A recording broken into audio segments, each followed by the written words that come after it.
अ, चलिए आज हम आपसे बात करते हैं कुछ स्वदेशी चिकित्सा और घरेलू इलाज जो कि आपको नेत्र के विकारों से बचाते हैं। और अगर कुछ ऐसा नेत्रों को आँखों में कुछ ऐसी परेशानी चल रही है, अ, तो उसको हटाने के लिए आपको करीब 4-5 उपाय बताते हैं। अ, जैसे उपाय बताएँ और उसके बाद उसका विकल्प बताएँ, तो मतलब उसका मतलब ये होता है कि ये अगर आप ये वाले औषधि का इस्तेमाल नहीं कर पा रहे हैं, तो ये दूसरा उसका विकल्प है, आप ये इस्तेमाल कर सकते हैं। सहायक उपचार का मतलब ये हुआ कि उस उपचार को करते-करते उसके अलावा साथ में ये काम भी आप कर सकते हैं। तो चलिए शुरू करते हैं आपको बताना कि नेत्र के विकारों से आप बचाव कैसे-कैसे कर सकते हैं। तो सबसे बहुत सीधा और सरल उपाय है कि सुबह दाँत साफ करके मुँह में पानी भरकर फुला लें। इसके बाद आँखों पर ठंडे जल के छींटे मारें। प्रतिदिन इस प्रकार दिन में 3 बार प्रातः, दोपहर तथा सायंकाल ठंडे जल से मुख भरकर फुलाकर ठंडे जल से ही आँखों पर हल्के छींटे या छिपा के मारने से नेत्रों में ताजगी अनुभव होती है और किसी प्रकार का नेत्र विकार नहीं होता। अगर आप सोच के देखिए तो ये बहुत ही सरल उपाय है। जब आप दंत मंजन करने जाते हैं तो आप ये काम आसानी से कर सकते हैं। इनफैक्ट ये इलाज इतना प्रभावशाली है कि कुछ मास के अभ्यास से नेत्रों का चश्मा उतर सकता है। अगर आपके चश्मे का नंबर बहुत कम है तो ये बहुत ही प्रभावशाली उपाय है। लाभ तो 1 मास में प्रतीत होने लगता है। इसमें एक विशेष बात है जिसका ध्यान रहे कि मुंह का पानी गर्म नहीं होने पावे। गर्म होने पर पानी बदल लीजिए। मुंह से पानी निकालते समय भी पूरे जोर से मुंह फुलाते हुए वेग से पानी छोड़ने से ज्यादा लाभ होता है। आंखों के आसपास झुर्रियां भी नहीं पड़ती।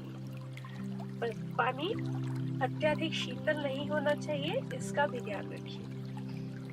प्रातः मुख में जल अच्छी तरह भरकर त्रिफला से आंखों पर छींटे देने से नेत्र ज्योति बंद नहीं होती। त्रिफला जल बनाने के लिए आपको विधि बताते हैं। त्रिफला जल बनाने के लिए 25 ग्राम त्रिफला समान मात्रा में लेकर मोटी कूटी हुई 500 ग्राम जल में संध्या के समय किसी मिट्टी या शीशे के पात्र में भिगो दें। प्रातः उस जल को ऊपर से निधार कर बारीक स्वच्छ कपड़े में छान लें और उस जल से नेत्रों को नित्य धोएं। इससे नेत्रों के सब विकार नष्ट होकर आंखों की ज्योति बढ़ती है। इसके साथ अगर मान लीजिए आप ये नहीं कर पाते हैं तो इसका विकल्प है जल नीति। अब जल नीति कैसे करते हैं? जल नीति के लिए किसी टूटीदार पात्र में ताजा जल ले लीजिए और उस टूटी को बाई नासिका छिद्र में लगाइए। बाई नासिका छिद्र से थोड़ा सा ऊपर करके दाई नासिका छिद्र में पानी को झुकाएं और मुख से श्वास प्रश्वास लें। बाई नासिका छिद्र द्वारा डाला हुआ जल दाई नासिका छिद्र से स्वयं निकलेगा। इसी प्रकार दाएं नथुने से जल डालकर बाएं से निकालिए। जल नीति करने के बाद नाक में रुका हुआ पानी सुखाने के लिए भस्त्रिका क्रिया करना आवश्यक है। भस्त्रिका का अर्थ है धौकनी। लोहार की धौकनी के समान भस्त्रिका में जल्दी जल्दी बलपूर्वक या अधिक वेग से नासिका छिद्रों से श्वास प्रश्वास करना होता है। थोड़ा आगे झुककर गर्दन को दाएं बाएं ऊपर नीचे घुमाकर भस्त्रिका क्रिया, जिसको कहते हैं कि बलपूर्वक सांस छोड़ते हुए नाक को जोर जोर से सिलकना करें ताकि नाक से पानी की रही सही बूंद बाहर आ जाए, अन्यथा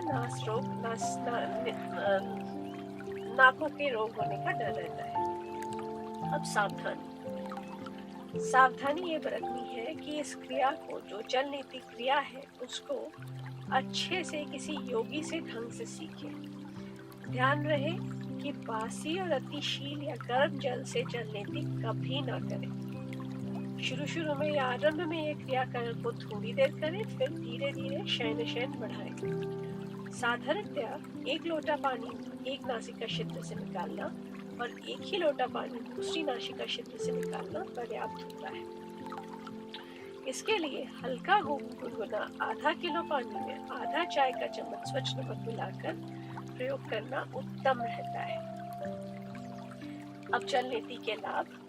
जल नीति के लाभ ये होते हैं कि इस क्रिया से आंखों की ज्योति निरंतर अच्छी होती चली जाती है। इसका निरंतर श्रद्धा पूर्वक अभ्यास करने से चश्मे की आवश्यकता नहीं रहती है। कोई सुरमा या अंजन इससे ज्यादा लाभदायक नहीं है।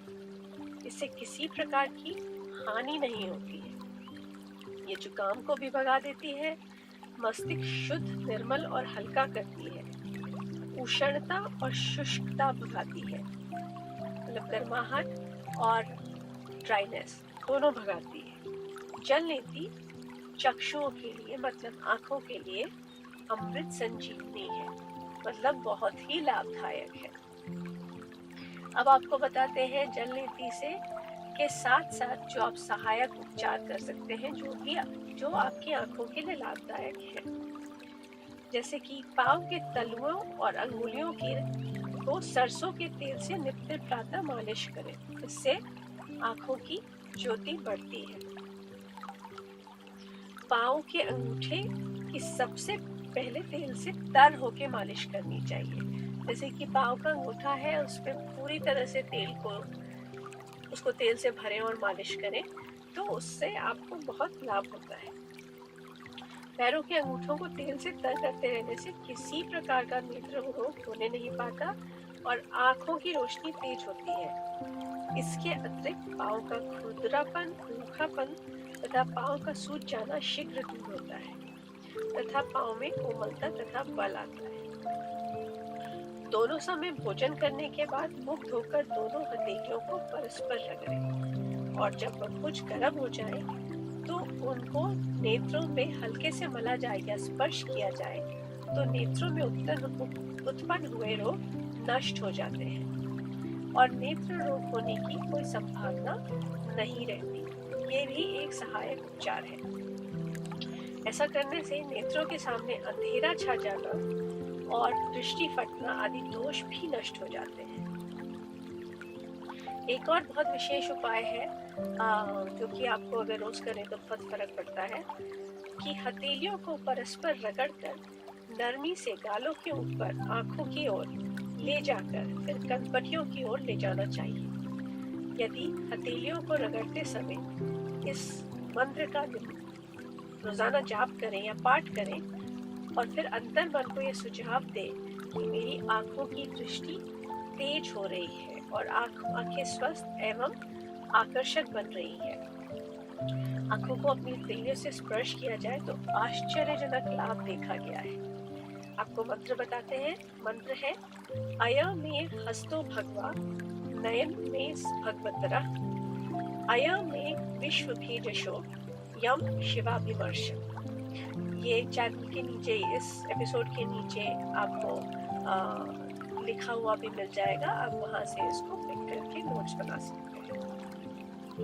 एक हाथ की उंगलियों को दूसरे हाथ की उंगलियों से, जो समान शक्ति का प्रतीक है, रगड़ने से शरीर के लिए और शरीर में बल और प्राणता शक्ति प्राप्त होती है। तो भोजन करने के पश्चात हाथ जल से धोने के बाद बिना पोछे ही चिकने हाथों को परस्पर रगड़कर चेहरे पे फेरने तथा दोनों हाथ की तर्जनी, जो कि सबसे छोटी वाली उंगली होती है, और मध्यमा, जो कि दूसरी उंगली कहते हैं, उस उंगलियों को नाक की ओर कान से और नाक की ओर से कान और आंखों पर 7 बार हल्के स्पर्श करने के साथ रोजाना फेरने से साल भर में चश्मा छूट जा सकता है और आंखों की बीमारियां नहीं होती।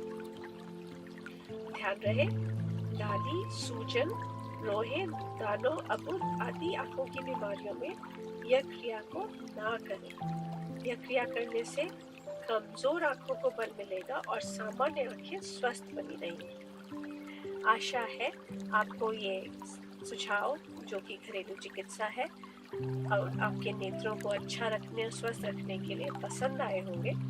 अगर पसंद आए हैं तो आप लाइक करके हमें बताइए। अगर चैनल पसंद आया है तो इसको सब्सक्राइब कीजिए। इससे हमारा भी आत्मविश्वास बढ़ेगा और हम आपको और दूसरी सुझाव और चिकित्साएं बताते रहेंगे।